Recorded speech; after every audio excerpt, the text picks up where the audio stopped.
Salve galera, como vocês estão? Então hoje eu vou pegar e mostrar a mão lá do Dama 10 para vocês que eu rodei na situação da bolha perto da bolha do TM do Bounty Builder 33. Naquela mão lá em dúvida eu nem fiquei com muita dúvida, eu queria mais entender um pouco dos ranges nas duas situações que eu perguntei lá, que era quando o CL isolava, tipo all-in, perto de 30% das vezes. Eu fui rodar, achei que 30% foi exagerado, botei 22%, queria ver como é que seria o nosso range.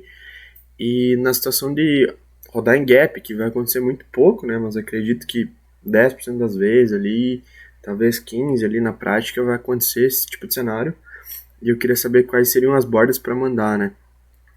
Então, o torneio em questão era o Bounty 33 do PS.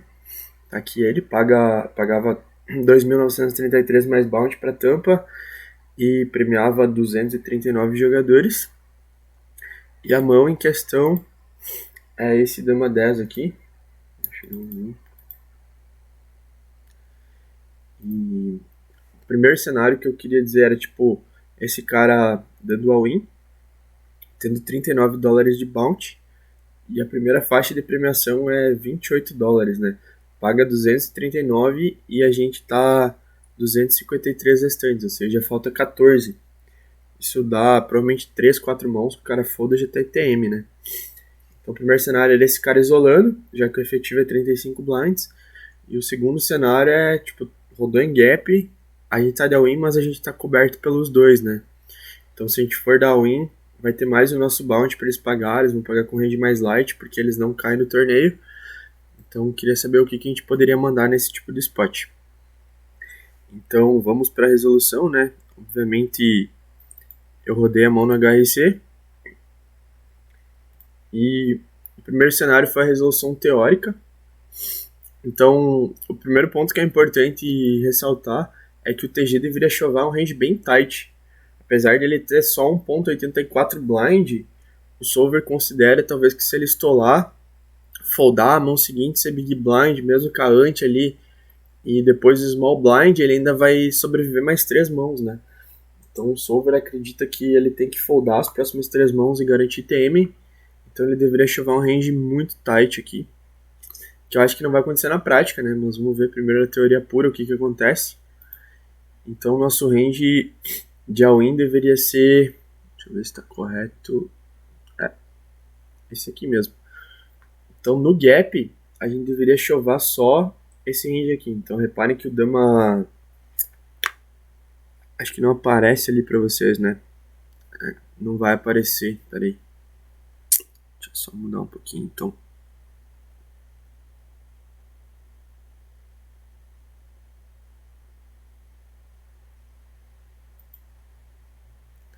Acho que aqui vai aparecer. Só não vai aparecer. Deixa eu...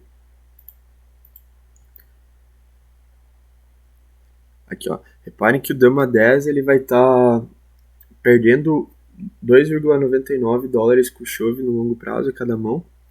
E o call poderia ser uma opção call e fold, né? Já que a gente não deu all-in ainda, né? Tem mais dois para falar, mas em algum momento talvez eles vão só completar também. Tá perdendo 0,58.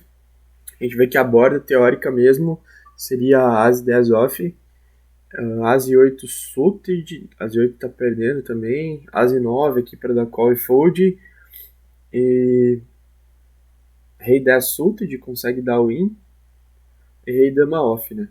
Rei Vala off já tá perdendo também, em pares fica 7-7.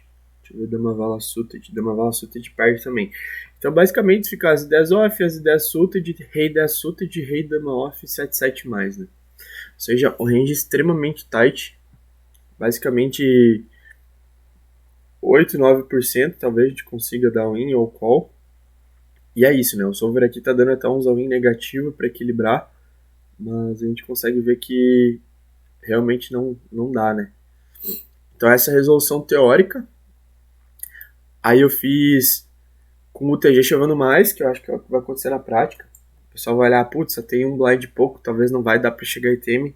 Vou com range mais loose. Aí eu ampliei de 12 para 27% e a gente consegue ver que o nosso range aumenta um pouco, mas também aumenta muito pouco, né? Então, o rei vala off fica break-even aqui, o dama vala suited, que antes era fold, consegue all-in agora, o 6-6, que antes era fold, consegue all-in também, e o as 9 off, que era fold, consegue all-in também. Então, as 8 ele consegue dar call para foldar umas poucas vezes, as 9 suited dá win, começa a ganhar bem, as 9 suited que antes perdia, as 8 consegue ir também, as 7 fica break-even, né? Então a gente consegue ver que a gente amplia um pouquinho as bordinhas no as ali, mas muito pouco ainda, né?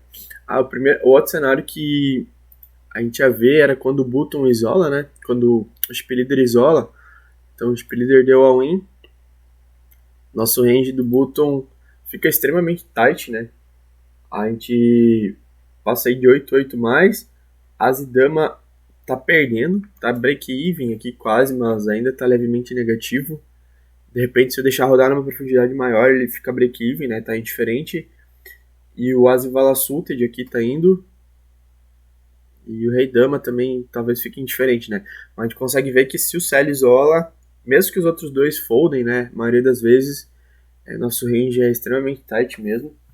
Não dá para pagar tipo de as e vala off, as 10 suited aqui, rei dama off, né? Então acaba ficando bem tight.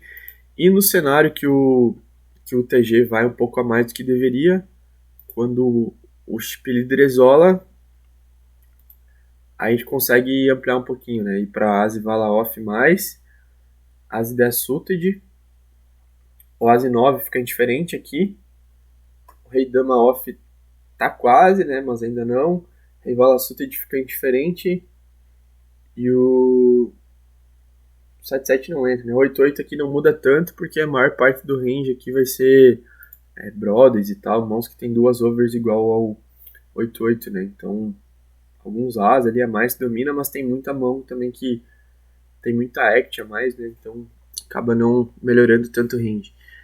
Aí, outro cenário que eu fiz é com o TG super loose, jogando tipo. Não XPV, né? Porque XPV iria quase que N2, mas jogando um range bem loose, assim, sem ter muita noção. Aí nosso range passa a ser esse, né? Então a gente consegue também ampliar muito pouco, né? A gente consegue ver que realmente tem que ser tight mesmo, mas agora o rei vala off consegue ir. O rei 10 consegue quase dar call ali. O dama vala suited passa a foldar, muito provavelmente, porque os outros dois caras que vão vir depois vão pagar mais luz também, né? Eu teria que não deslocar que eles não iriam pagar mais luz. Mas dá para reparar bem que o range corre para os ases, né? Para mãos que realmente vão estar ganhando do range de call. Então agora a gente consegue ir tipo ase 5, ase 6 também a mais. Ase 7 off fica quase que indiferente, ase 8 consegue ir tranquilo. E o 6-6 agora consegue ir também, né? Então ficou esse range aí. E quando o CL isola, que agora tá isolando. Ele joga muito de call, na verdade, por trap. Eu não fiz no Locks aqui, né? Eu não lembro se eu tinha feito. Eu fiz só na última, no Locks pro CL. Enfim. Quando o CL vai de all-in, nosso range do button consegue um pouquinho mais que antes, né? Lembra que antes era as e dama indiferente, as e vala suited indiferente, rei dama diferente. Ele é 8-8, agora a gente consegue ir com as e 9 e as e 10 off. Então a gente consegue ampliar legal, rei dama suited passa aí tranquilo, rei dama off fica quase break-even, né? Então, se o cara tá chovendo muito mais que deveria, o CL vai um pouco além também, né? O range do CL é mãos com muita act, e ele tá dando muito trap com o topo, o que eu não acho real. Então eu fiz isso no último Nodlock. Eu fiz com o cara chovendo 21 e pouco. O range tight não chega a ser aquele teórico de 12.6. E eu dei uma mini exagerada, assim, mas tipo, nada muito, muito grande. Mas eu acho que é o que o field iria overall. Talvez o field iria até um pouco a mais, então tentei deixar um pouco mais tight. E daí sim, agora eu fiz o CL isolando, que eu acho que isola. Dei uma forçada pro topo para piorar no cenário. Eu acho que dama-dama muitas vezes não isola, vala-vala. Ele vai dar raise e não all-in, né? Mas eu tentei colocar um range linear de all-in aqui. E nosso range do button contra o Cell isolando 22,5%, ele passa a ser esse aqui. Então é basicamente aquele primeiro range lá, sem o 8,8 ainda, né? Então, se o CL isolar, nosso range tem que ser tight, não tem muito o que fazer. As dama e as vala break-even, as dama off, né, e as vala suited, e range extremamente tight mesmo. Então, fica bem legal de ver que o dama 10 lá, o dama vala off, que seria a mão que eu tinha na hora, é bem fold, né, em hipótese alguma ele entra basicamente em nenhum cenário, né. Se eu pegar ali e olhar o range do button, todos ele tá perdendo $9 ali, né. Vamos ver o outro aqui, o CL, o UTG sendo bem loose no gap, quanto que a gente perderia, né? Ó, tá perdendo 3,75 na win, no call ainda 0,73, então em hipótese alguma o dama 10 entra, nem o dama vala off, e o dama 10 suited também, a gente consegue ver que basicamente nenhuma situação entrou. O dama vala suited ali que a gente pode fazer um estudo ali, quando que entraria ou não, né? Mas ficaria mais aprofundado. Então é isso, espero que tenham gostado aí do vídeo. Deixa eu ver se eu volto para a tela normal. Então espero que tenham gostado aí, curtido. Qualquer coisa aí, postem nos comentários aí o que vocês acharam. E tamo junto, tá? Até uma próxima. É nóis.